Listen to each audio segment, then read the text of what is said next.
membership has done.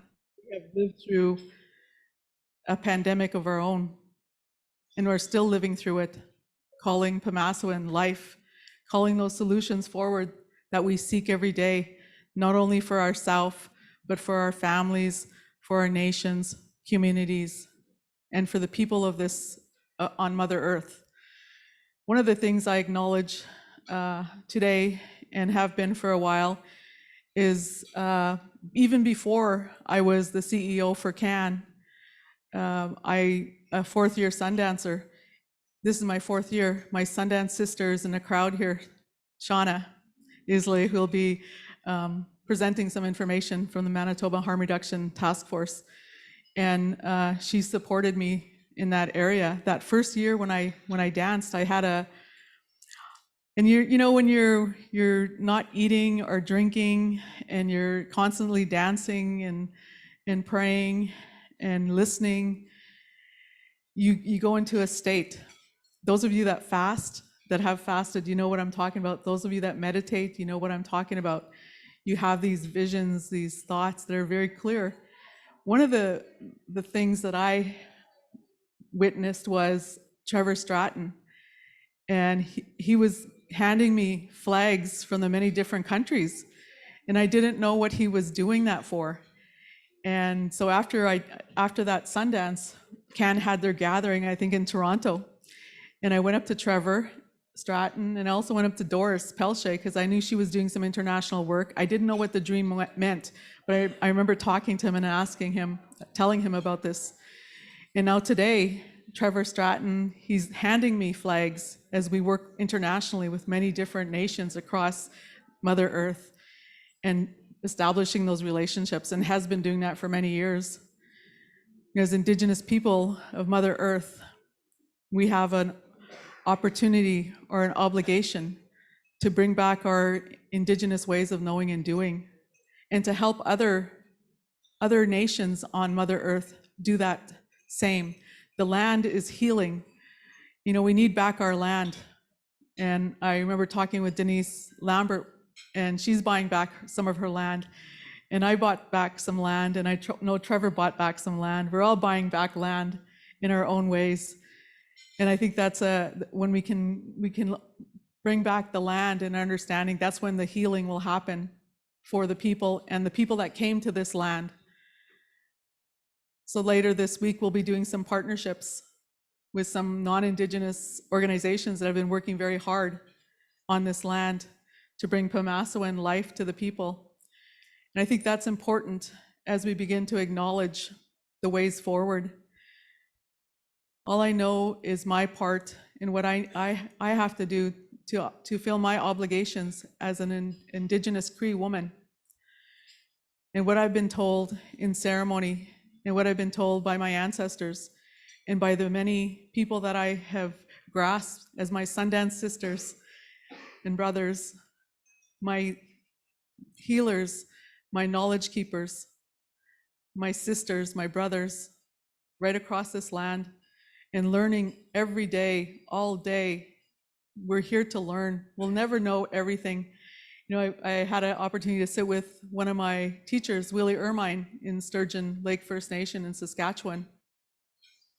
And he talked about an old man who told a story. And in the end, when that man talked, he said, I had a hunch throughout my life, but we never really know. We never really know while we're experiencing our lives here on this earth until we go to the spirit world. So I've had many hunches in my life, and I hope to have many more hunches and be able to share a little bit of what I know. And I have a huge responsibility for the people of this land, and that's beautiful. That's beautiful, and so do all of you. You are all leaders in your own rights. And that's the beauty about knowing and understanding what your role and responsibility is. What is your purpose in life? And it took me a long time to understand what mine was, and I'm still learning. We'll learn right to the end. Anyhow, I'm going to ask the Rhonda Cook and the Willow Warriors to sing the Thunderbird song for us in honor of the Thunderbirds that have come to help. And Rhonda shared with me, and I've heard this before, that we don't need to stand up. We can sit where we are. And that's being respectful to everybody. So please just stay comfortable, and we'll do an opening Thunderbird song. Thank you.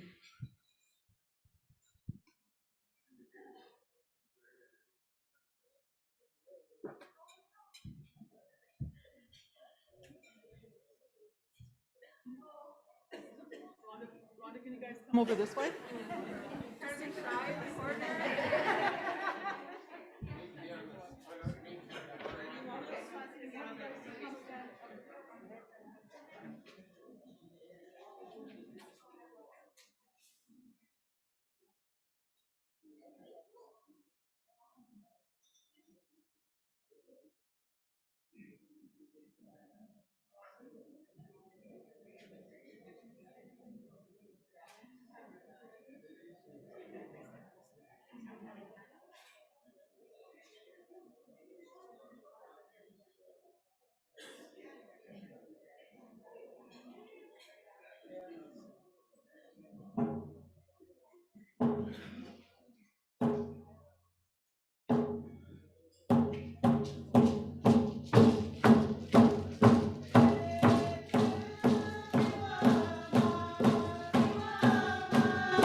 I would like to ask Albert Macleod, the elders and one of the elder in residence for CAAN, to come and help us this morning. Thank you.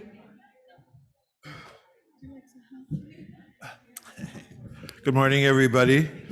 My name is Albert Macleod, and I originally come from northern Manitoba, little village called Cormorant, and that was a Métis community for many long years, isolated for many long years as well. I grew up there as a child, and as a child, I was very interested in feminine things. And my family, who were in that generation still fluent in the Cree language, understood what that meant. That in the human condition, there would be heterosexual boys and girls, and there would also be feminine boys and masculine girls. And that was an understanding in North America and South America for tens of thousands of years. So I was fortunate in my family and extended family that awareness and consciousness was there, so that my spirit was able to survive and thrive as a child growing up on the land. My ancestry is Scottish.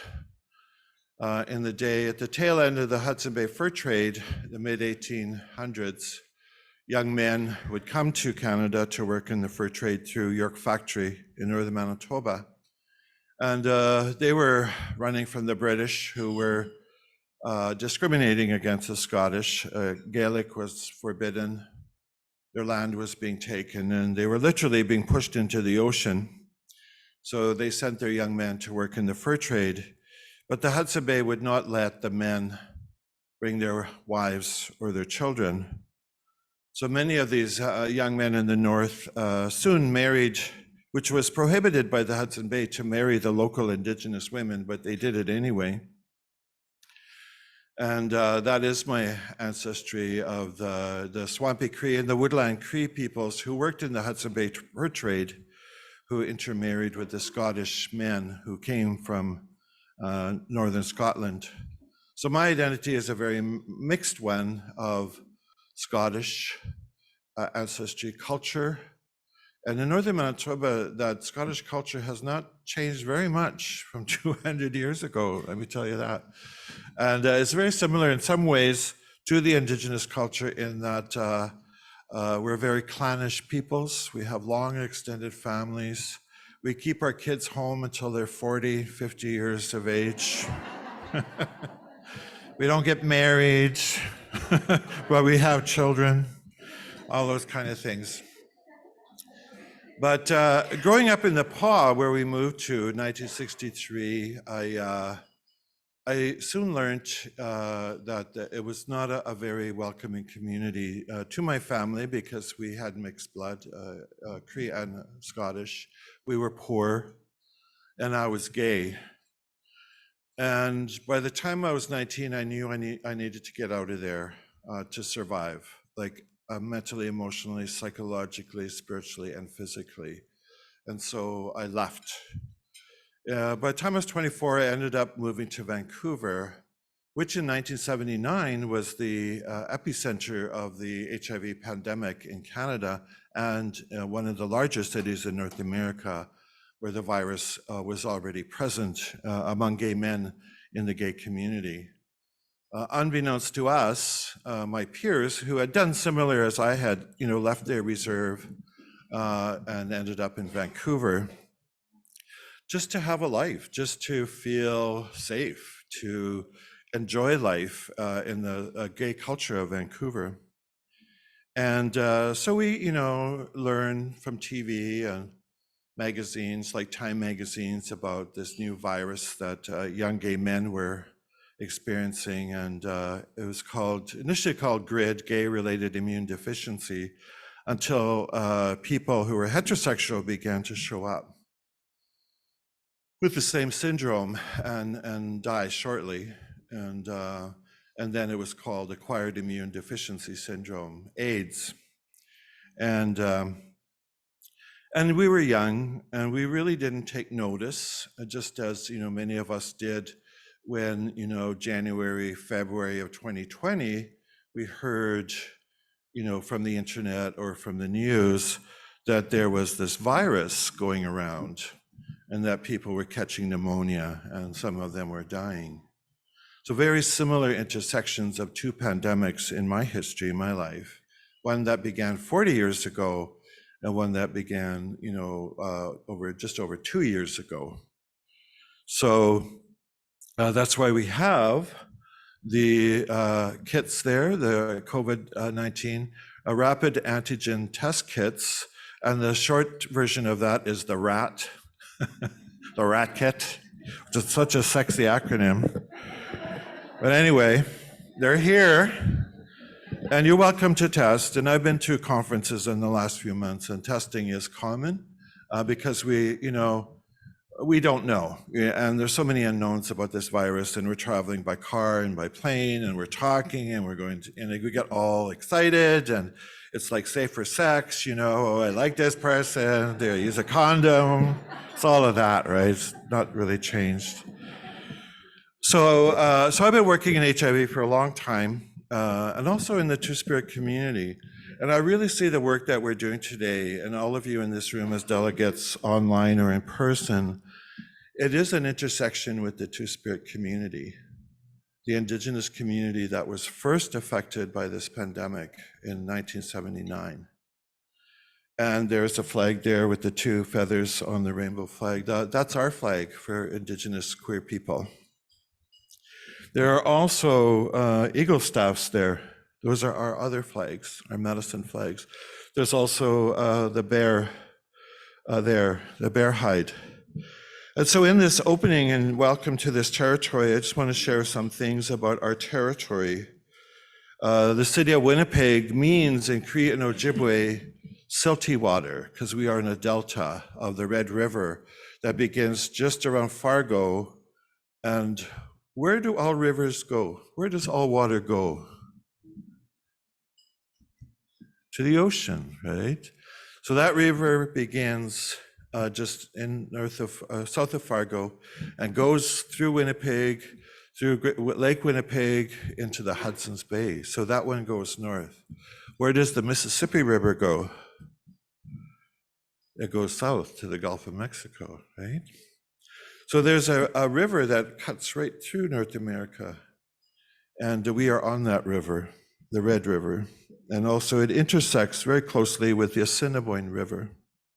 And that river comes from Saskatchewan and from the Qu'Appelle Valley. Now here in Manitoba, the name of our province is Manitoulin, which is Ojibwe, which when we interpret that to mean what the early settlers eventually decided upon the name of this province, but also what the Métis people who had fought for this province and were actually the first governors of this territory. And Louis Riel actually had a seat in Parliament, but was prevented from ever taking that seat in Parliament. And we know with the Métis Rebellion and the execution of Riel, how violence is very much a part of colonial history in this territory. But Manitoulin means where the spirit exists. Now, whether settlers are aware of that meaning or not, or even newcomers from the Middle East or Africa, that is where we are. We are where the spirit exists, here in this territory. What that means in the 21st century is up to interpretation. But for Indigenous people, this is a special part of the land, that the spirit represents itself here. And the spirit is not the human spirit, as we see in spiritual beliefs of other systems that replicate the human in the supreme being. Indigenous people do not do that. The spirits are amorphous. They don't have bodies like we do. They are entities, energies, lightning, thunder, rain, the wind. So when we had the drumming and the smudging, what we were doing was inviting those spirits, that spirit of this place, to join us in our deliberations today as humans, because we are dealing with very smart viruses and bacterias that 2 years ago outwitted us with the global pandemic plan. And there's a question today whether HIV and STBBIs are in the COVID-19 international pandemic plan globally or in Canada or in any of our provinces and our territories. Because in the last 2 years, when people were going to get tested for COVID, did anybody get an STI test? No. So we're not on the same page. And that's why we're in this room, because if there are no leaders, we have to lead, right? We are the ones who have to stand up. We are the ones who have to give voice, to advocate, to inform those governments who do not understand what they're dealing with. A virus or a bacteria can be in Manitoba in 24 hours in a human body from anywhere in the world. No one is immune, no one is isolated. And that when COVID hit Manitoba, it was within months in northern Manitoba in First Nations communities. We were unaware and we were certainly not ready. Okay? That's why we're here today. Because we are the knowledge keepers. We are the experts. We are the people with lived experience from 40 years ago who survived the first pandemic of HIV and who are still with us today in this room, online. In this territory, we have a place called Bannock Point, which are the petriforms. They are rock symbols. Different rocks are gathered in shapes: turtles, snakes, humans, astrological symbols. And it's in the Cambrian Shield on granite rocks, and it's a huge space of rock. And that has been preserved. And it's believed that those petriforms began to be built 1,500 years ago. And it's about an hour away from here. And in talking with my mentor, Roger Roulette, who's an Ojibwe language specialist, we talked about what those stone formations represent. What is the message? Because Indigenous people didn't have the big Britannica encyclopedia, because we were going in canoes and we couldn't bring all those heavy books. So our language, our knowledge is through memory, through stories, right? And through these shapes, right? To remind us of our teachings and the wealth of our knowledge. So Roger said, and a lot of the knowledge transfer for any academics here, knowledge translation, knowledge transfer in the Indigenous culture is very complex, very sophisticated, because it's tens of thousands of years old. Canada's what, 150? It's still a fetus, I think. And we're teenagers in the Indigenous community. And so he said, how we share knowledge is through metaphors, euphemisms, analogies, and allegories. It's not always direct, right? Not clinical or not academic. And you are challenged as a human because we know you have the capacity, the ability to use all your senses to interpret and navigate what we are telling you or sharing with you when we speak and tell our stories. Because in many of the ancient cultures around the world, the same exists, right? So Roger said, those stones are a story about a time when Indigenous people in North America decided to bring their medicines together in one place at one time. And so they did. They had a gathering of medicine people, medicine carriers, and they gathered in one place. And they mixed all those medicines together. And when they left, they took a portion of that mixed medicine back to their communities. And that is what each stone represents in those forms, whether it's a turtle. It represents that time when that medicine was brought together. And each stone represents a medicine from a different nation, from the land, the ecosystems of North America. And he said, there are people gifted in our communities, knowledge keepers, medicine people, elders, who have the ability to open those stones and take the medicine out. Do you know what that is a reference to? in our lodge, we take those stones from the land. And Roger said, Ojibwe people collectively will personify a part of the inanimate world to help us in our healing as humans. We make them relatives. We make them part of our extended family. And that is upon agreement by the whole collective, because they have a different path, but because we want healing, we interrupt their path. And we say, we give tobacco, we give offerings. They say, come into the human world. We need you. So when we do a sweat lodge ceremony, we go into the forest. We find those stones piled up by the settlers when they were clearing their land. So that's recycling. Presented. And then we have those people, those stones are heated till they're about 1,000 degrees, red hot, and they are brought into the lodge. And then water is poured on them.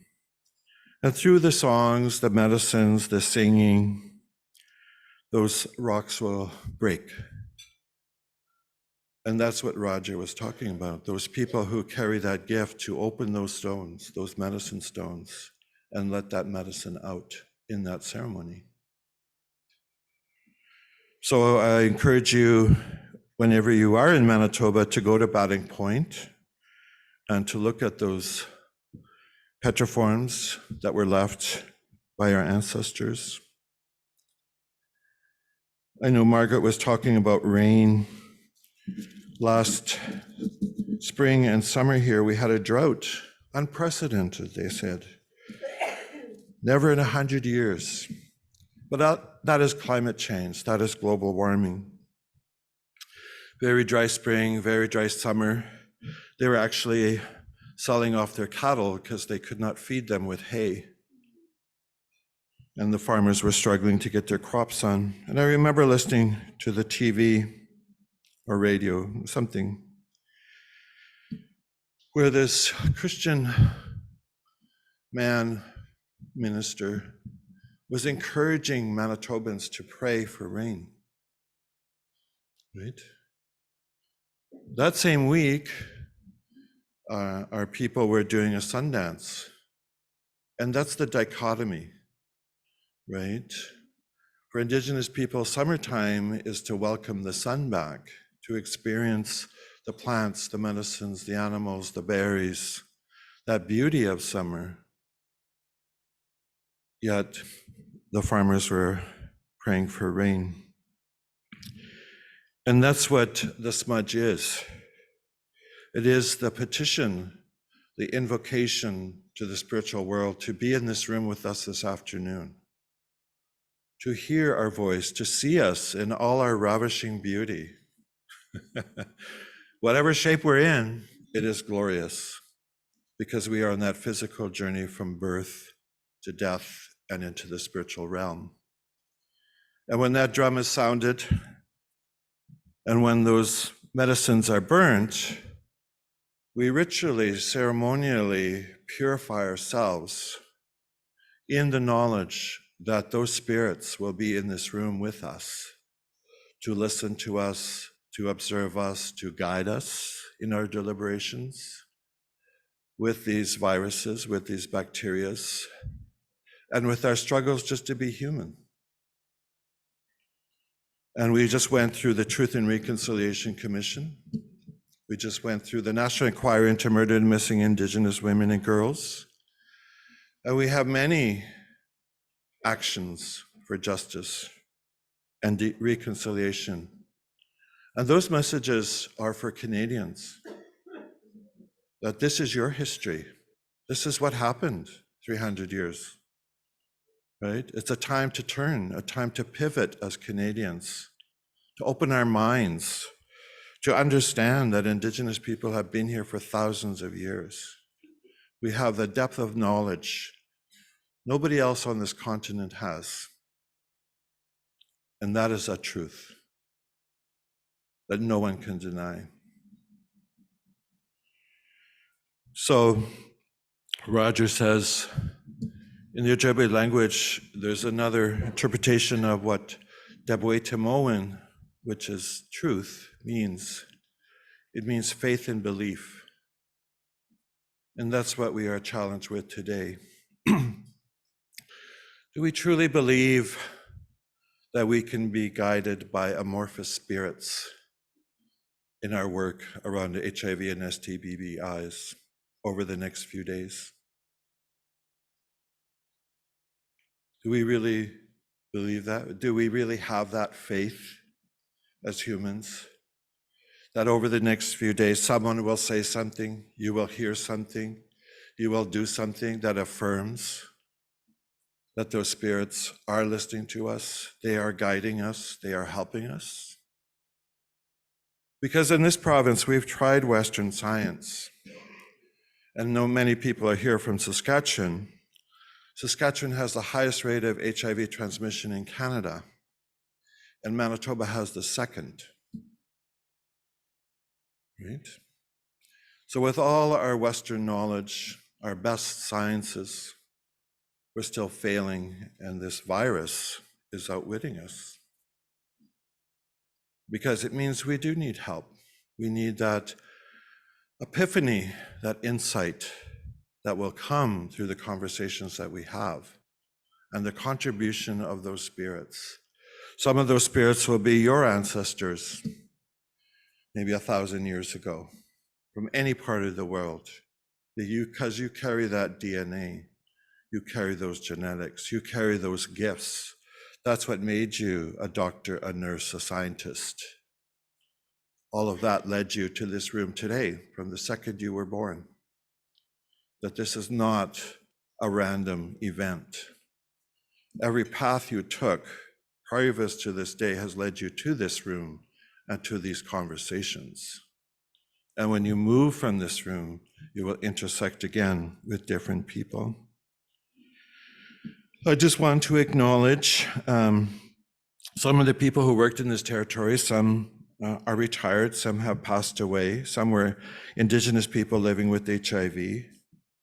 Some of them contributed models of response. Roger Prosick, Fiki Nexamalo from South Africa, Gwen Medicine from Anishinaabe Nation, Gabe Kakiwe from Treaty 3 Council, Leonard Johnston and Frederick Hainault, who brought us the HIV/AIDS medicine wheel in 1992, Helen Young from the Opaskwayak Cree Nation, Roland and Sheila Bartholet, Bob Mike and his mother, Elda Flora Mike from Saskatchewan, Thompson Highway, Pauline Wood Steinman, Dorlin McKay, who is an Indigenous person living with HIV, who was very active in the movement, Pamela Blaney, who is a non-Indigenous woman from Winnipeg, the first woman to talk in First Nations communities about living with HIV and AIDS.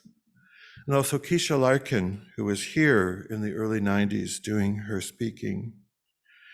And cannot name everyone, but Terry Sands worked for Ontario HIV/AIDS Network, who passed recently. And Terry would travel across North America to the International Two-Spirit gatherings because he felt it was really important. So this year is the 35th Annual International Two-Spirit Gathering in Montana. It's probably one of the longest LGBTQ2 movements in North America. And we did it because it was the Two-Spirit response to HIV beginning in 1988.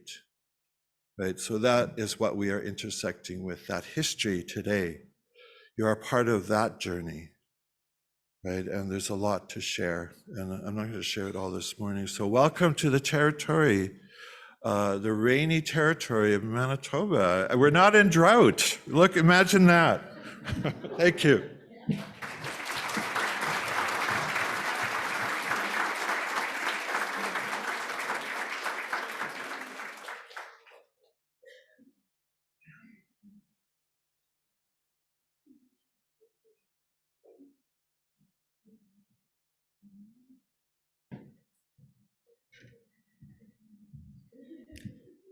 Thank you so much, Albert. I too am from that Macleod family from Scotland, and I never realized this. I had to go to a ceremony to find that out, who my ancestors were. And we say Wakoto and Cree, and all related to everything and everyone. And if you sit long enough with the Métis people, you'll be related. There was a joke at the organization I worked at for 25 years at All Nations Hope Network. When we would hire people, they would say, Margaret, you can't hire your relatives. And that was one of our policies, how that goes. And so people would come in, and one year we interviewed 4 students, I think, and I was related to 3 of them. And the third, and I didn't even know that, it was through the Macleod, one of them, but 2 of them were through the Macleod. Those Macleod Scottish men, they went across this land, and lovers, right, yeah. And so the third one, though, I think the fourth one was also related to me through marriage, a marriage in our family. So yeah, if you sit long enough with somebody and start talking, you'll find some relation there. So that's the beauty of Indigenous people. We don't ask you, what do you do for a living? We ask you, who's your mom and dad? Because we want to be related. We want to find that kinship. Wakotoan, one of our natural laws on this land, is to be related to everyone. And so, like I said, later on today, we're going to go into some ceremony in partnership with 2 national groups on this land called Canada, and look for those solutions through our Indigenous ways of knowing and sharing that Western way and that Indigenous way, and look for the best. I believe as we move forward, we need, living through the pandemics. I wasn't sure if I was going to say HIV was a pandemic, so thank you, Albert, for saying that. Sometimes I need to have some confirmation of what I'm saying. I don't want to hurt anyone or to say things that aren't right. It's hard being in a national spotlight. People hear what you say. And I always ask my grandmothers and my grandfathers to help me when I have to speak in front of people, that I would be well-spoken and that I would speak the truth. Sometimes when I'm speaking the truth, it hurts people. But I can no longer be silent. My mother, my grandmother, my great-grandmothers, and right up to the stars were silenced on this land. And today we speak our truth. And along the way, we give you hugs and kisses and confirmations that we need to work together on this land to look for those solutions to help the people at the very grassroots of this land. When the pandemic hit, it was the Indigenous people across this land that opened up buildings, put up teepees, tents in the winter to serve the people that are most desperate, the ones that still living off the land. Albert is a wise mama. And he talked about, I remember his words. Every time I get a chance to sit with him, I remember his words and I reflect on them. I have a brother who lives with HIV and Hep C, and he's also homeless. And through the years, we've helped him, my family. I even kept him in my own home for a while till things went missing. But we know that, right? We know that. And he would go to the organizations, he would go to the dumpsters, he would look for things, and he would bring them to us, and he would give them to us, and we would take them. Even though we didn't need detergent or, this little food and that he'd bring. He was hunting and gathering on the land. That was blood memory in him to do that. And because of what he went through in his life, his childhood and his adulthood, and to where he is today, he's still hunting and gathering, and we honor that in him. And we know we're the only ones that can make choices. As human beings, we can make choices, and he's made some choices, and that is his commitment that he made with the Creator before he came here. As Cree people, we believe in our creation stories, and that before we come here, we make a commitment with the Creator about what we'll experience here, because what we're doing here is experiencing what we said we would do. And when you first come into this world, when you're born, that cry, you're crying because you're leaving the spirit world and you're coming into this world. And this world is very hard. It's very hard to live for our people, for everybody. Each day we begin our ways in prayer, and we end our ways in prayerful ceremonies. We have to. So today I want to ask Renee Mashing, the research director for CAAN, and Tim Guerrette, the program director for CAAN, to come up. And I want to share with you a bit of CAAN, Communities, Alliances, and Networks, and get the staff to share a bit of what they do at CAAN. It's been a tough 2 years. The pandemic really did a lot to many organizations, nationally, provincially, municipally, rural, urban. It did a lot to us. It had to teach us new ways of gathering, of communicating, of ceremony. You know, the first time in my life I've seen pipe ceremonies being done virtually. And, you know, the talk that happened, we need to do the ceremonies, we have to. And it continued. And so I'm thankful for many things today. I'm thankful for these two directors that are coming forward to talk about the work of CAAN. You know, I'm the, last night I think I took a couple of hits as someone to be afraid of. What else is there? A few things. But you know, my mouth is the gift that, one of my gifts that I have is to speak and to voice and to always be talking and talking about what's right and what's truthful. And the only time I wanted to wear my coyote hat up here, so you know, so I could tell some coyote stories.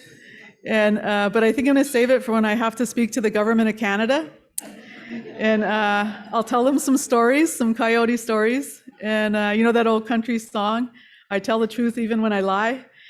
Yeah. So anyhow, I don't know. You guys want to flip a coin, do a wrestling on a, you know, he's okay, there you go. I don't know if that was a proposition. You'll lose anything. Okay, whoever wants to go, welcome. She's all prepared. Cheating. Yeah, prepared. Readiness is for the foolish. I don't know. It's been one of those mornings. It started at 3 o'clock for me today. Good morning, everybody. Oh, do I have to be closer? Do you really want to hear me good? Okay. I could use my soccer dad voice and not use this at all. Oh, right. Hello, everybody out there. Thanks for coming in today. Thanks, everybody, for coming out this morning and for yesterday. That's probably why I didn't sleep so well yesterday. There's just a little too much energy that I'm not used to. Been holed up in my house for far too long. And so, yeah, so this is good. I'm Tim Guerrette. I'm the Director of National Programs here at CAAN. Still kind of newly minted in this, right? It's like 9 months since I've been here, so I'm still learning. I'm starting to learn that people have bodies and not just faces on Zoom, which is nice. And I'm finding out that some people are taller than I thought they were, or maybe that I'm shorter than I thought I was. It's one of the two. Anyway, so yeah, this is my homeland. Born and raised here in Manitoba, and then I moved out to BC because winters here suck. And I wanted to save the rest of my blood so I could live long and not give it to the mosquitoes. So yeah, love this place, but yeah, love BC better.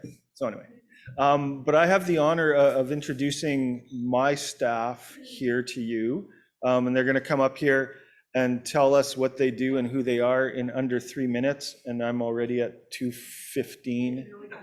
Yeah, I only have 1 minute now. Good, because I can probably prattle on all day. yeah, I'm just so proud of them, the work that they do for us and for you. So without further ado, I'll start and then I'll remember them as they go. So Cole, because he was bugging me on my way up here, so he gets to go first.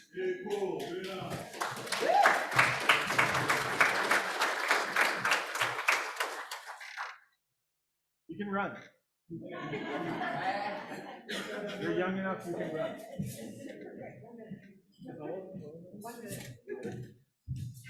Hello, everyone. Good morning. Okay.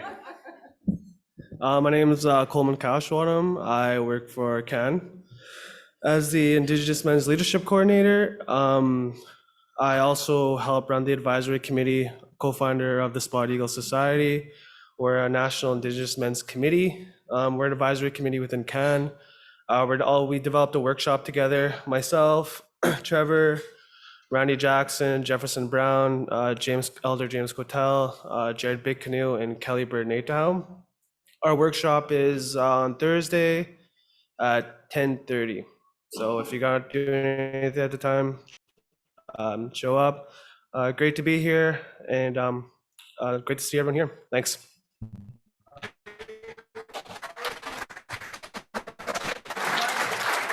Just lost my opportunity. I should have done what we do on Zoom and do popcorn, so I don't have to remember everybody. You just have to remember the next person has to remember somebody.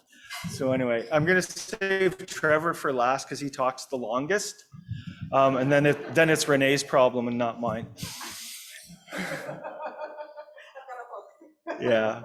I'm gonna call on Sally Woodside to come up. She's one of our contract workers and is doing some work. Well, she'll tell you, but yeah, and she actually exists because for a while nobody knew she actually worked for us because she wouldn't show up at meetings.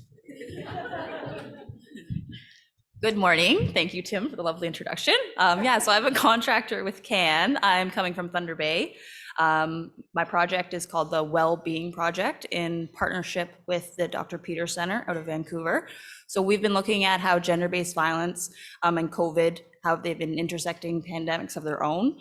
So we've held 4 national engagement sessions, kind of engaging with Indigenous women across the country to get a better understanding of how COVID has impacted gender-based violence. So you can tune in tomorrow because we are presenting on that. And yeah, great to be here. Thanks for having me. Miigach. Thank you. Just to make this quicker so we don't have to have the whole Oscar walk up and receive your award walk and feel like you're being, if I can have the rest of my staff come up here, it's also a way of me not having to remember who I forgot to call. So Andrea, since you're the closest, you can come up first.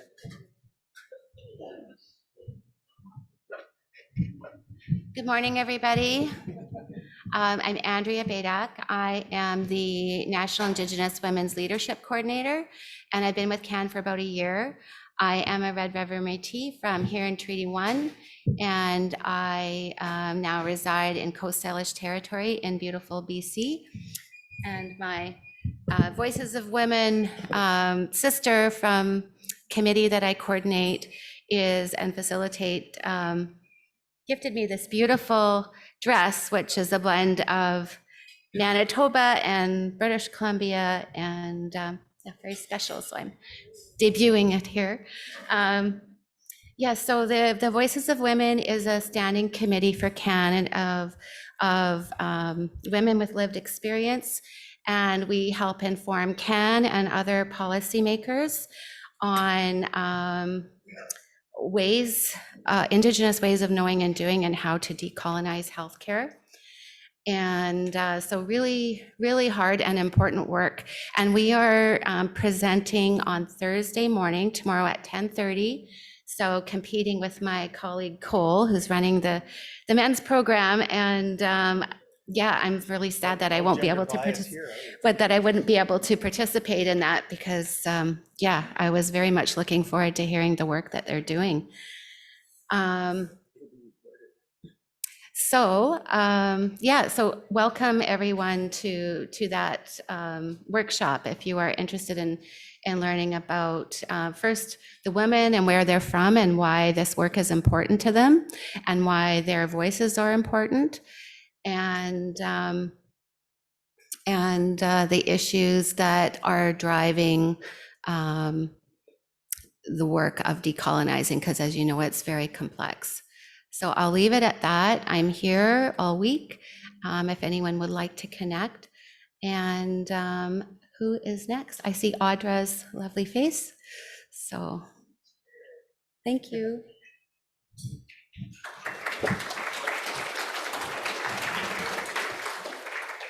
Okay, I'm gonna try out my Michif on you. Bon matin. Is it good? Is it good?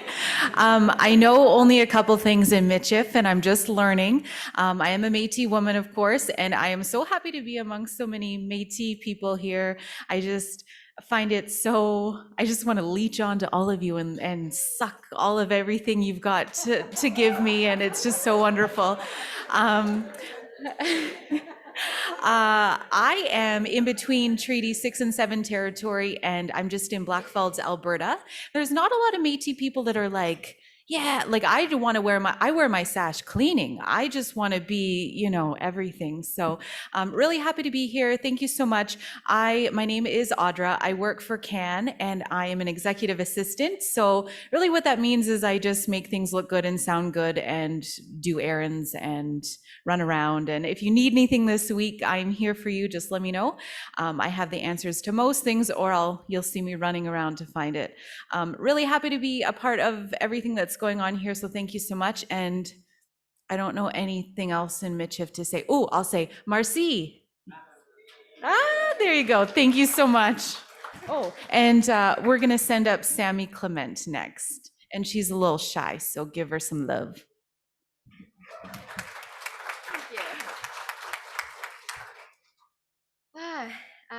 Hello, bonjour, miigwech.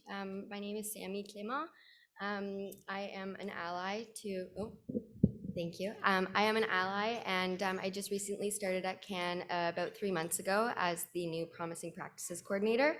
So I'm going to be working alongside Jordy to develop we're looking right now at 2 different toolkits. So one will be focused more on community readiness, and the other will be focused on developing resources that are holistic to support individuals and Indigenous serving agencies.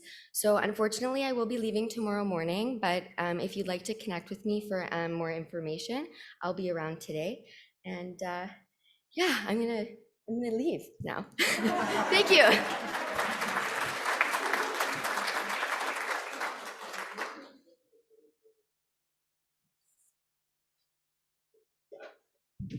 Hi, everyone. I asked for like a really good, long, eloquent speech to be on here, and it's just blue, so just gonna have to roll with the punches. Sorry, I'm like, what are my cues? I literally just rolled up. Oh, okay, my favorite topic, myself. Hamitaganabi, Jordy we champion maza mogiabi, Namakota wecha, Mitagwabi Shagakina Ida Hambi. Good day, folks. I'm really happy that you're all here today. Thank you. See a lot of familiar faces, people from all across Turtle Island who I love. Maggie Paul is here, Marjorie Bakaj, one of my mentors, one of my elders, my aunties, Albert Macleod, whom I love greatly. Yeah, so my name is Jordy Ironstar. As I said, I am the Community Readiness Coordinator, so I stole Dylan's job from him. And I'm really looking forward to starting this journey with CAAN, where hopefully I'll be going into communities and Indigenous organizations to assess how they support IPHAs and of course, one thing that I only started with CAAN maybe about 3 months ago, and one thing that I really love about CAAN, and I was saying yesterday, I don't know if it's because I'm still in the honeymoon phase, But putting our Indigenous ways of knowing and doing first is something that's very, very important to me, and kinship is very important to me, and I think all of those things for myself and CAAN align, so hopefully we can move forward together and do things in a good way. And I look forward to speaking to all of you, hopefully. Every single one of you, I'll stalk you this week. Okay. Thank you.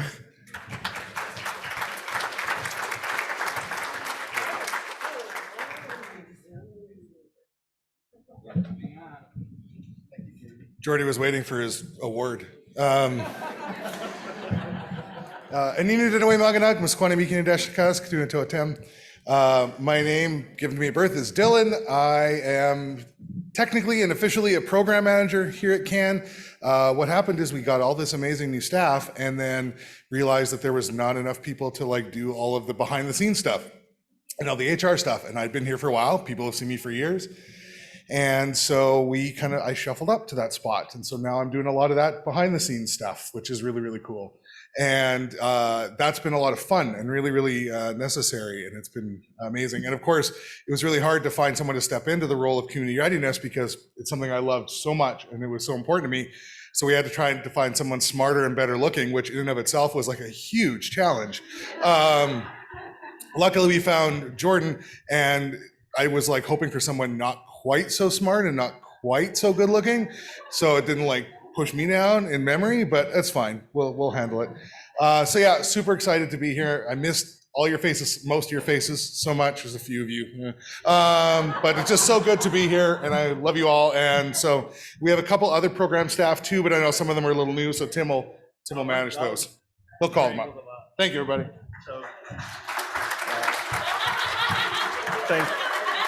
Thank you, Dylan. Dylan's here all week, 2 shows on Sunday, too. I want to call Katerina up, too. Oh, don't worry, Allison, we'll get to you. Okay, you're next. But Katerina is new to the program side. I poached her from the research side, so she is now coming to the light. Come on up. Hi, good morning, everyone. Yeah, I wasn't sure where to go because I feel like I'm kind of in both worlds at CAAN.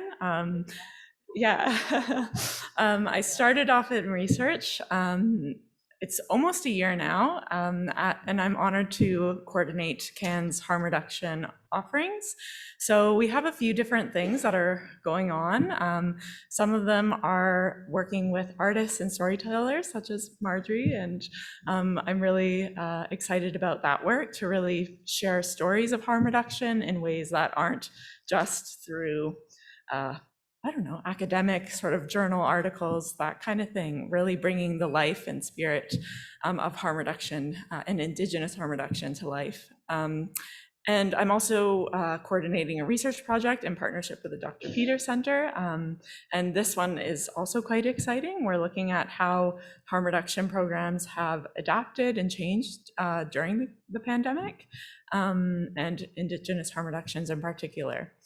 I'm currently living on Mi'kma'ki, and I grew up on the territories covered with a dish with one spoon wampum in Southern Ontario, and I have Italian heritage and English, Irish heritage as well. So I'm really excited to be here and to see you all, and I feel like we've connected, some of us online through emails, and it would be so wonderful to get acquainted here. So I'll be here over the next few days and am excited to get to know you a little bit more. Okay, thank you. Thanks. I love how the nervous energy just gets people talking and talking and talking. It's great. I'll call you up in a second, Allison. I just want to acknowledge one of our staff that is not, or a couple of our staff that are not here in the room right now. Oh, Letitia's here. Good. You're coming up too, but in one moment. Keep walking. Keep walking. You're good. Audra Isaac, who is our newly minted IAAW. That never rolls off the tongue very easily, right? Indigenous AIDS Awareness Week Coordinator. She is at home in Regina right now.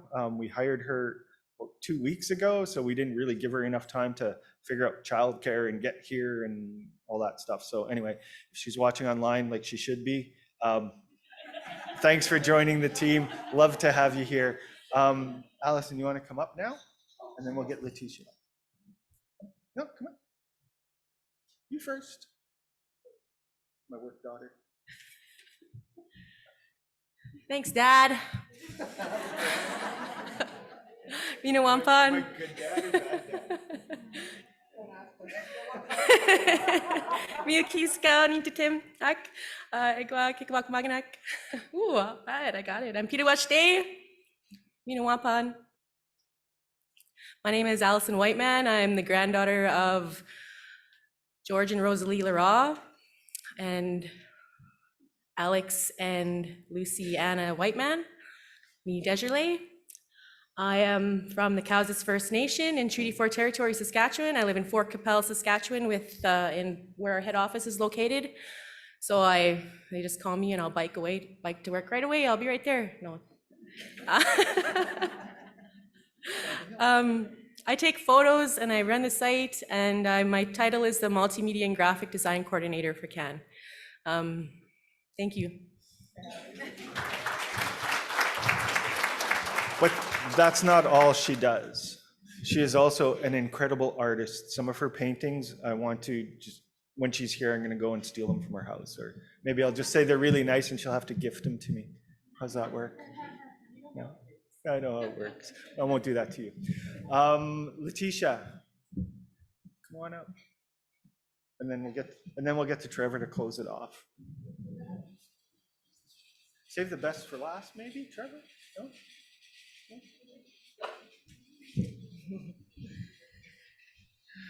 Oh, Haneen. Good morning, everybody.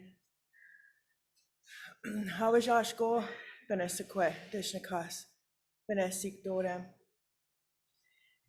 My name is Letitia Racine. I am Blue Thunderbird woman from the Thunderbird clan.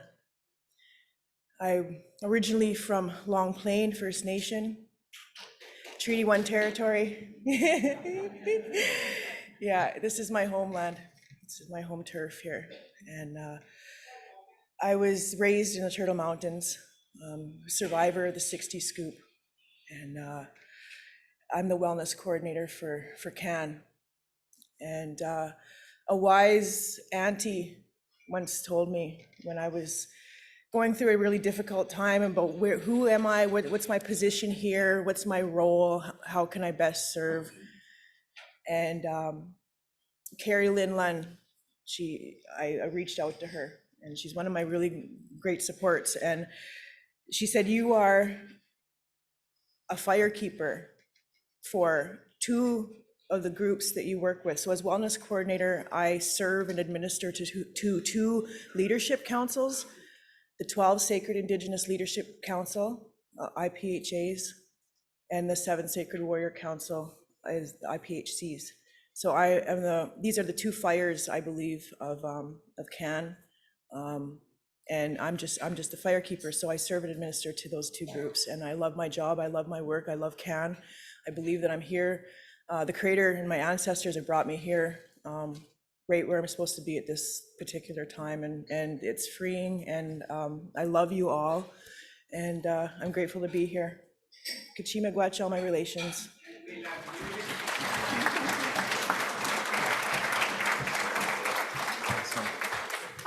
And last but not least, I'd like to introduce the one, the only, Mr. Trevor Stratton.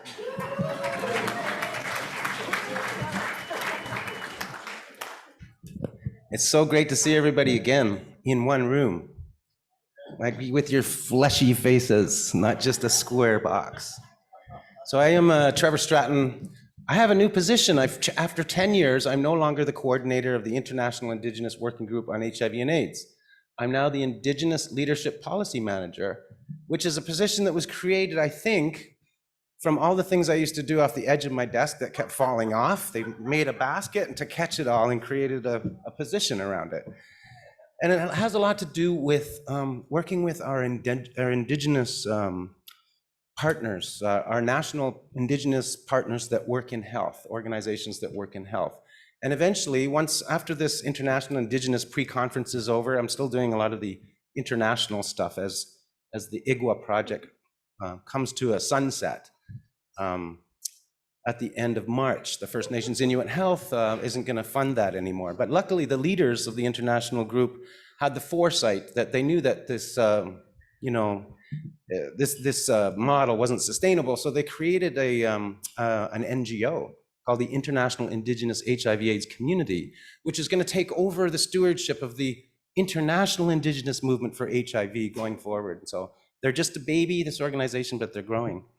One of the things that once that's all done, I'll be able to focus more on the leadership stuff and bring together Indigenous organizations to help get working on a sexually transmitted and bloodborne infection strategy in Canada for Indigenous peoples.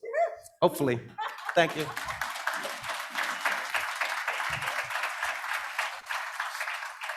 Thanks, Trevor. I know you probably had about 15 more minutes of that, and we'll get to that. He'll hold court somewheres on the mezzanine later, if you want to gather around, and he's what, you're in what, 6 presentations in over 2 days? 4 and 5 and okay. So anyways, Trevor's here. Go and meet him, go pick his brain. He'll share everything he has with you. I also wanted to mention as well, another person who isn't here, she's on contract with us again, is Robin Montgomery, who is the transition coordinator for moving our international work to, I'm missing all the acronyms, from IGWA to EHAC. So anyway, so yeah, she's not here, but we want to honor her anyway. And now it's Renee's turn. Thank you. Good morning, everybody. So for those of you who have been to CAAN events over the years, you're familiar with how this game goes as we get to introduce our staff and welcome everybody. And we have a fight about who gets to go first, researcher programs, to see who's going to be the most rushed at the end before we get to the break. So research team, come on up. And we're going to start and make this easier because we have a number of friends online. And I suppose I'm taking a quick jump ahead of all of my staff to say, good morning. I'm Renee. I'm the Director of Research. I've been working with CAAN for half of my life in some capacity. And it's staggering how quickly that's gone by. My bloodlines are from 6 nations of the Grand River. I'm also Irish descent. And I was adopted as an infant and raised in a family of Eastern and Western European descent, where my father, who I grew up with, is a first-generation Canadian, and my mother is many, many generations Canadian. And all of that context, as I get older and appreciate more, influences who I am and how I walk in the world. In my context and my work with research, I get to represent CAAN on various research projects and contribute to the work that we're doing across this beautiful country and internationally. And even more fantastic, I get to work with an incredible team. So we have, for all kinds of reasons, have some staff here in person, which is fantastic. And we have some staff bravely hanging out online. So is there a way to turn the spotlight off? Fantastic. So we're going to start with Carrie Martin. And then we're going to have some help behind the scenes, and we're going to see some introductions online, and then we're going to come back into the room. And Sharon, I get to claim you as part of our team today. So you can come on up and be ready to. Oh, no. We're going to have to come up, but we're going to start online.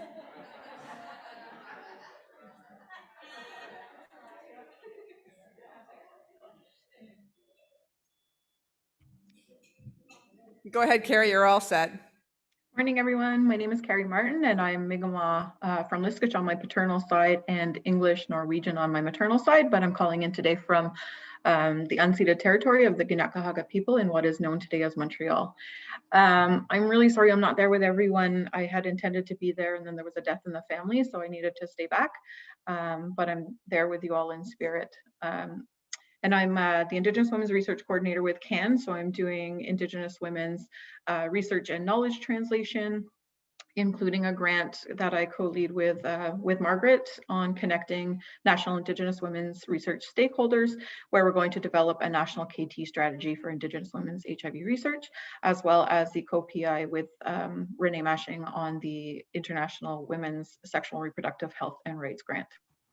Nice to meet everyone.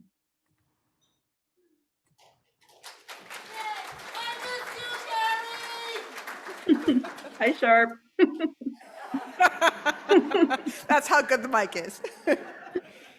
So Jen, I'm going to have you help me, and Yeah. there we go. There's Sherry. I'm Thank you. here. I'm going to highlight Sherry right now, if I can find her. Oh, there's Sherry. Sorry about that, everyone. Go ahead, Sherry. Hi, everyone. Sorry I'm missing you. I have some health concerns that I'm a little still nervous about traveling, but I think I know many of you. I'm Sherry Puyak. I'm of Cree ancestry. I currently reside on my home territory, Treaty 6. I'm from Sweetgrass First Nation here in Saskatchewan. And I'm the community-based research manager with the AHA Center. And I also lead the Weaving Our Wisdoms research study, which is, we looked at using going on the land or being on the land with people living with HIV. That started in 2017, and we're still doing that work. And if you're interested in knowing more, go to our workshop, which is going to be amazing. And I'm also the lead on the Leading the Way project, which is looking at defining Indigenous ways of knowing and doing for HIV research for CAAN. And I'm on many other projects that are just too numerous to talk about, but I'm really looking forward to today. And yeah, post your pictures on Facebook so I can see what's happening. Thank you. Thank you, Sherry. Okay, and up next we have Mike Ash.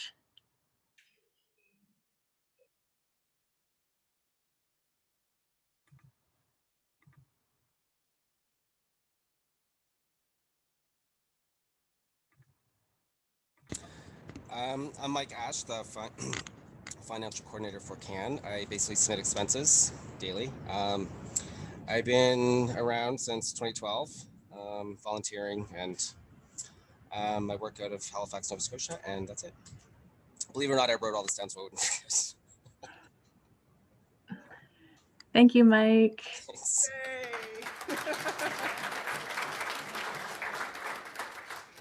Okay, and up next we have Patrick.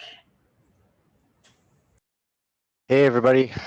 We all know how much I love this part. So I am the research and logistics manager for CAAN. I do a lot of the travel and I help with the research budgets and help support the research projects. I'm calling from Dartmouth, Nova Scotia, the land of the Mi'kmaq. And yeah, that's me.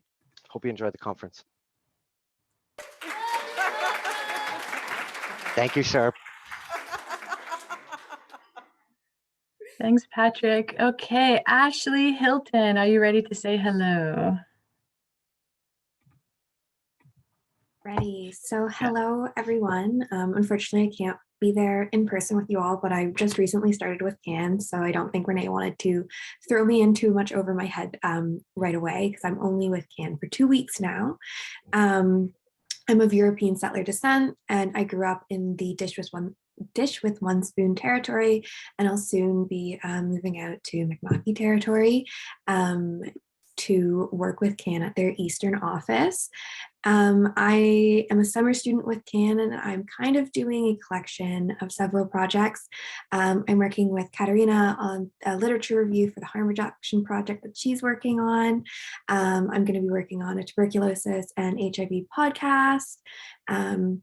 and also working on the Intersecting Pandemics projects, which examines the intersection between COVID-19, HIV, TB, and hepatitis C. So I'm looking forward to all the events that are happening virtually. Thank you. Thank you, Ashley. Hello, everybody. I'm Jennifer. I'm the communications assistant with the AHA Center. First, I'd just like to say a huge hello to our elder Maggie Paul and our knowledge keeper Rick. I wish I could be there in person to just give you all the love. Yeah, and I also want to take a moment to acknowledge Marnie and Sherry, two incredible human beings that work so hard. I've learned so much from you, and CAAN is really lucky to have you with the way you stretch yourselves and and help everybody. You are an inspiration, and thank you for everything. So have a great couple of days, everyone.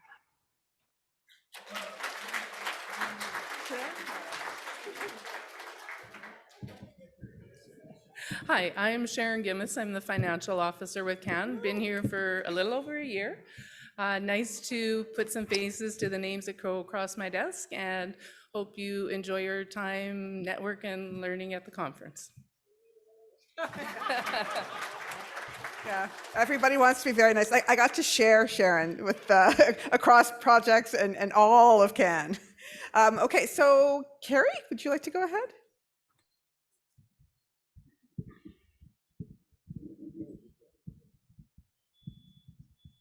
And research staff who might be out in the hall, get yourselves in here.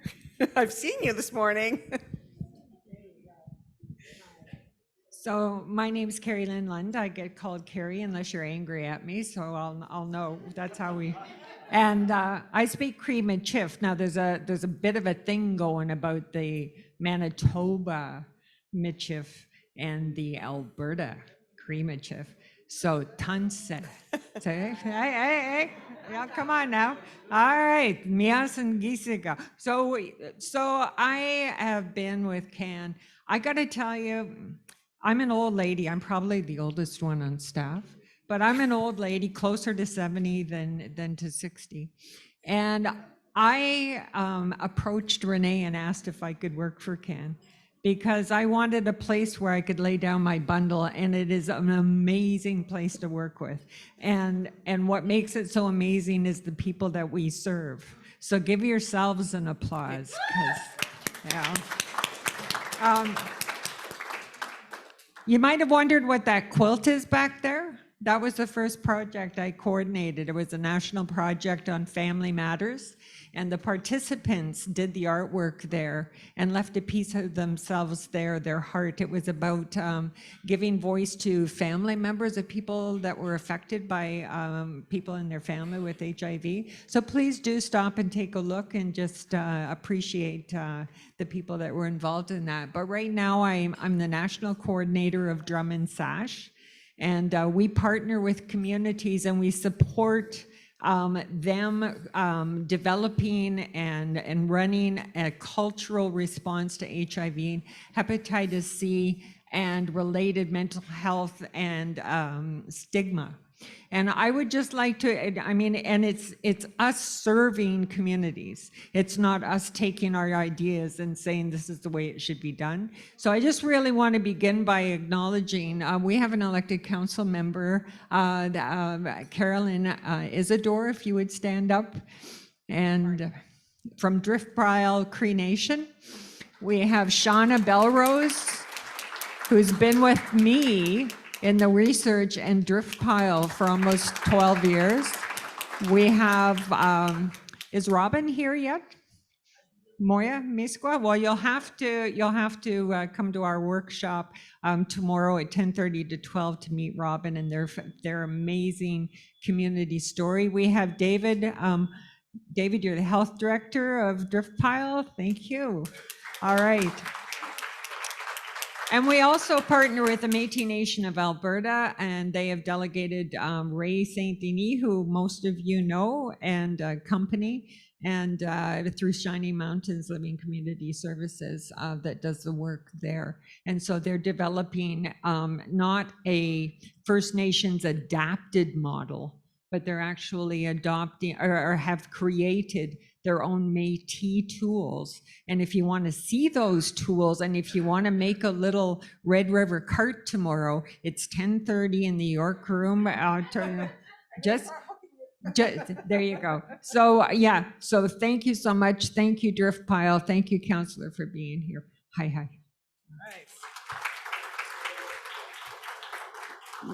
Jen, there were some tears, so I'm going to call Marnie up now.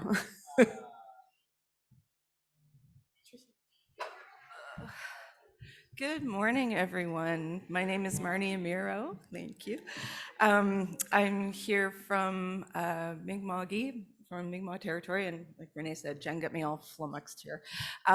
It's a great pleasure to be here on Treaty 1. I am with Sherry, a co-manager of the AHA Center. So yeah, I'm excited to see everybody. This is my first flight trip anywhere since everything locked down. So admittedly, I was quite nervous to get on the plane and do all the things. But when we got to the airport, Mike Parsons was there and everything just started to fall into place. So here we are. So I hope everyone has a wonderful time at the event and brings home lots of good teachings and energy and full hearts. Thank you.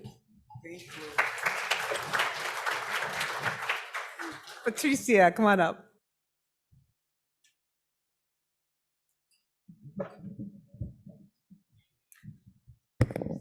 Hi, good morning. My name is Patricia. I am the Global Research Manager at CAAN.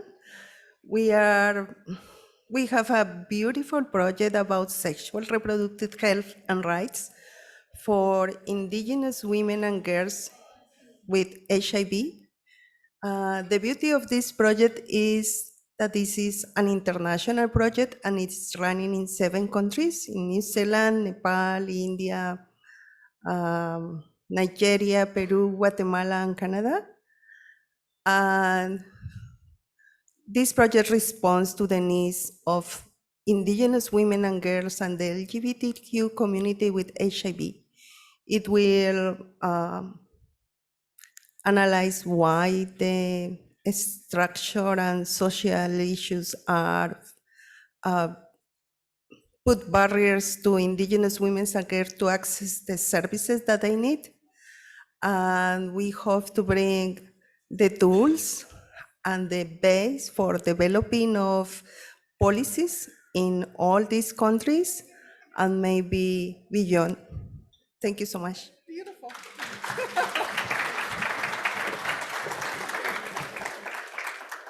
Thank you so much. So I know that we're very close to break and there's a little bit more to do. So I will acknowledge we have 2 more staff members who are close by but not in the room, Michael Parsons and Charlene France. So look for them. Mike's touring around on one of the scooters and Charlene has beautiful, beautiful blonde hair. So we'll look forward to the opportunity to honor and acknowledge them. I also want to shout out to Jessica Demaray, who's been doing a lot of work with us and has been helping us with our Hep C work. Her contract is done, but hard work will carry on. So really appreciate that. All right. Margaret, thank you for giving us this opportunity and let's keep going.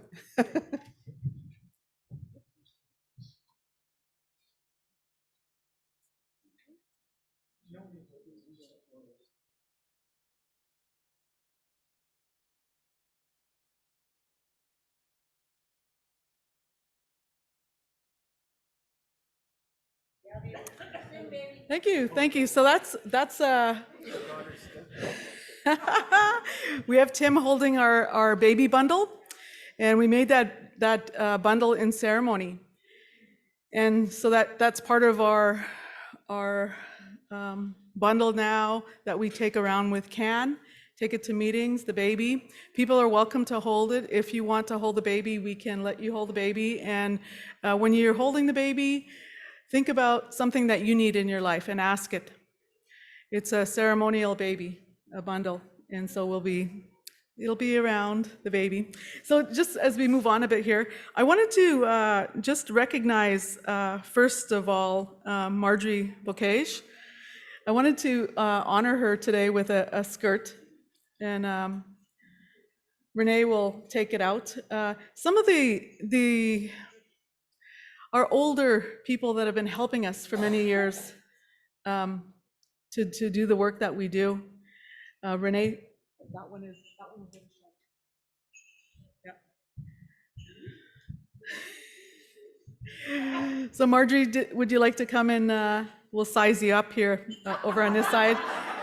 But we really appreciate when we see and we hear and we know that work that you're doing across this land. And we want to give you a small token of our appreciation, a ribbon skirt. And with skirts, we can't measure people up too much before that.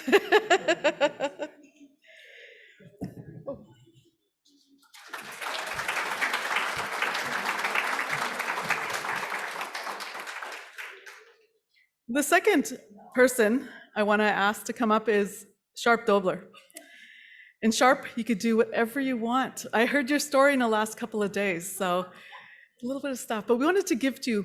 We see you and we hear you and we know you, and we want to gift this to you. And we definitely love. And I heard her in the last couple of days talking in ceremonies and see, there she goes. Yes, and we're going to be doing this in the next couple of days, honoring some people with skirts. And you know what I've been told too is that as long as when you're gifted something, you take it and you thankful and then ask them on for it. But you can also gift it to someone if you need to. But the honor of it is what we would like. Charlotte Brooks.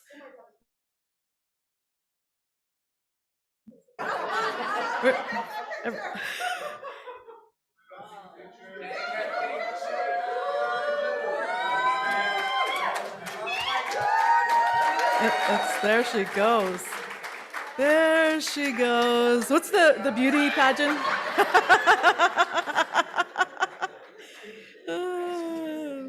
Charlotte Brooks, is she in the room? Okay, we'll go on to the next one. Sandra Laformoise, come. We see you over the years. We certainly hear you. Your presence is beautiful. You remind us of so many things. Yeah, we hear her before we see her. That's what, yeah. Yes. Yes. Mm-hmm. Yes, thank you. Isn't there a way to gift each other things, items that we make and we create? And we're all talented. We have so much gifts as Indigenous people, and other nations that came to this land have so many gifts. And the time to open those gifts and to share with one another our medicines, our sacred items. You know, I know one of our staff members is a pipe maker, Dylan Richards. And there's many gifts that we have, and many of you have those gifts but have not opened them. So one of the elders that I learned from and listened to talks about gifting and talks about the opportunity to come. And I'm sure many of you brought gifts for people because you haven't seen them for a long time. I know I got some gifts. I'm always I like gifts. I got a beautiful watch. I got a watch from Sandra. Yeah, thank you so much. And it fits perfect. So and it matches all of my stuff. Like I love silver. Anyway, maybe we can catch up to Charlotte if we can catch up to her sometime in the next couple of days. But don't tell her. The other two that we want to honor today are ones that have been with us for many years. Rick Kotowich, This shirt ribbon shirt is made for you.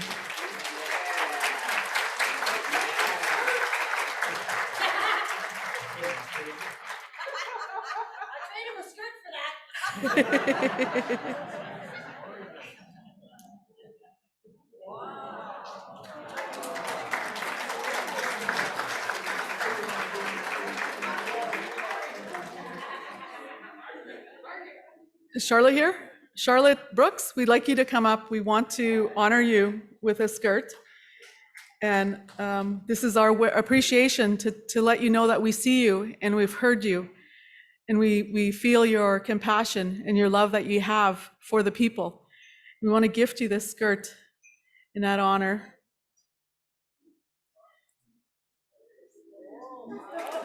Yeah.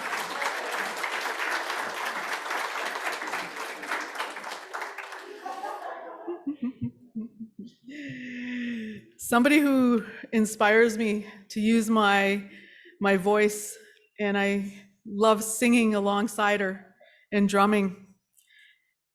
It's so beautiful to listen, and even in the days of this COVID pandemic, to hear that over the communication apps that we were using was so much love in my heart.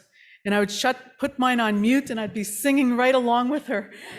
Maggie Paul, who's one of our elders in residence. Yeah, that's it.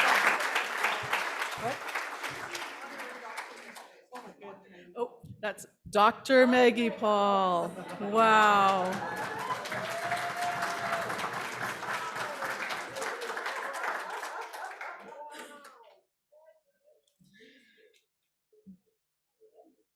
So we could get a picture over this way. Yeah. There you go. And we hope to hear some drumming during the next couple of days. Whenever you can, Maggie, please drum for us and sing. Bring us to life. Yeah.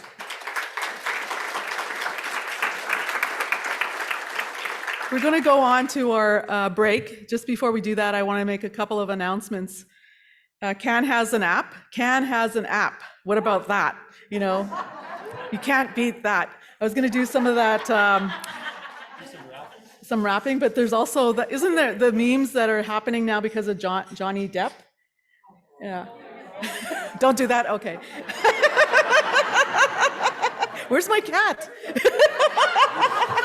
My pussycat. Anyway, go on FeedLoop, and you were all sent, when you registered, you were sent a registration to go on FeedLoop and join it, and it's an app.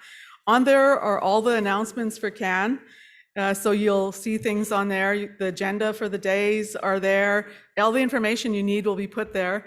That's where we're trying to get people to go on that app. You can also post, I believe, Jody Rodriguez over here, if you just want to wave to everybody. She's been instrumental in helping us organize this event. And once we go there, we're never going to go back. We're always going to have somebody organize us because it was amazing. I believe that I know that I've done over 20 conferences with All Nations Hope, and we've never hired anyone to organize us. And I think we should have. Hey, Lana, long time ago, because that's why Lana's hair is gray. And mine too. Anyway, but thank you so much, Jody, for everything you've done. I think it's beautiful to be able to come and know that somebody's taking care of the details when we gather. It's important for that to make sure we're taking care of ourselves too. So there are 2 healers that are here with us today. The cedar baths have been moved to room 415, and they're going on throughout the 2 days. I believe you can sign up at the registration desk, and they'll let you know where to go in room 415. There's also cleansing ceremonies going on throughout the 2 days in the Cambridge room, which is just at the top, the next floor up. So those are available for people that need to go through cleansing. Okay. So in my rush of the skirt stuff, I wanted to honor our another one of our elders in residence at CAAN, and his name is Albert Macleod. And He wants, Albert wanted a skirt.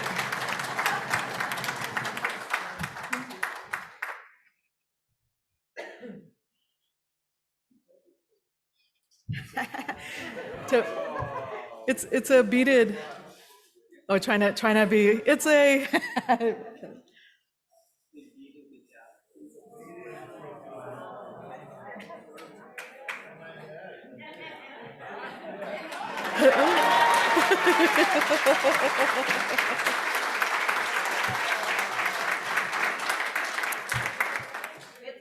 do you have the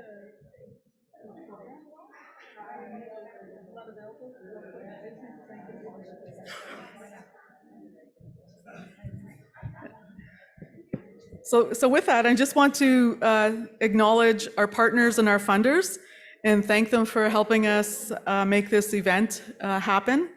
The AHA Center, the Feast Center for Indigenous STBBI Research, Tourism Winnipeg, the City of Winnipeg, CIHR, the Canadian Institute of Health Research, the Fairmont Winnipeg, Health Canada, those FACers, Public Health Agency of Canada, and All Nations Hope Network. It's just, they even laugh when we call them FACers too, so they call themselves FACers too, yeah. Anyhow, that's the announcements for today, I believe. Yep. So we'll go on a break and then check your feed loop, your app, CAAN app, and see where you're going. So have a good day today and we'll gather again.